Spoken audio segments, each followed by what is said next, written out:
എന്തൊക്കെ പറഞ്ഞാലും ഇതിനോട് മലയാളികൾക്ക് ഒരു പ്രത്യേക ഇഷ്ടമുണ്ട്. ചക്ക പൊരിച്ചത്, ചക്ക പുഴുങ്ങിയത്, ചക്ക വിളയിച്ചത്, ചക്ക അട, ചക്ക അപ്പം, അങ്ങനെ ഒരുപാട് ഐറ്റംസ് നമ്മളെല്ലാവരും ഉണ്ടാക്കാറുണ്ട്. അപ്പോൾ ഇന്നൊരു ചക്ക കൊതി തോന്നിയിട്ട് വൈകുന്നേരമായപ്പം 1-2 ചക്ക ഇട്ടിട്ടുണ്ടായിരുന്നേ.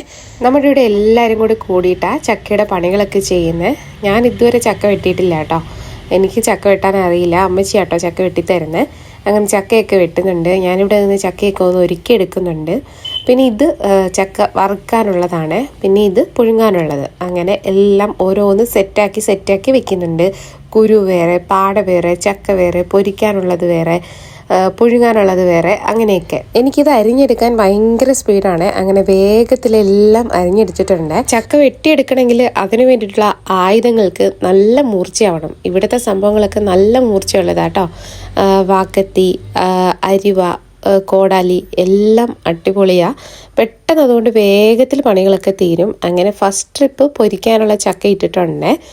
നമ്മൾ മഞ്ഞൾപ്പൊടി ഒന്നും ഇടാറില്ല കേട്ടോ. ഓൾറെഡി ഈ ചക്കയ്ക്ക് ഒരു ചെറിയ മഞ്ഞ കളറുണ്ട്, അതുകൊണ്ട് ഒന്നും ചേർക്കാറില്ല.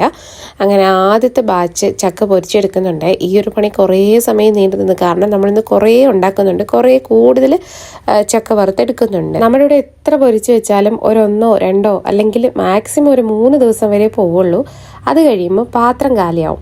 പിന്നെ വൈകുന്നേരം ആയപ്പം പുഴുങ്ങാനുള്ള ചക്കയൊക്കെ റെഡിയാക്കി വെച്ചിട്ടുണ്ട്. അതിന് വേണ്ടിയിട്ടുള്ള അരപ്പൊക്കെ റെഡിയാക്കി വെച്ചിട്ടുണ്ട്. പിന്നെ നമ്മുടെ ഇവിടെ ഇങ്ങനെ ആവി കയറ്റിയെടുത്താട്ടോ പുഴുങ്ങുന്നത്. അപ്പോൾ ഇതിൻ്റെയൊക്കെ ഫുൾ വീഡിയോ നമ്മുടെ ചാനലിലുണ്ട്. ഞാൻ താഴെ ലിങ്ക് കൊടുക്കാവേ. അപ്പോൾ എല്ലാവരും ഒന്ന് പോയി കണ്ടു നോക്കണേ.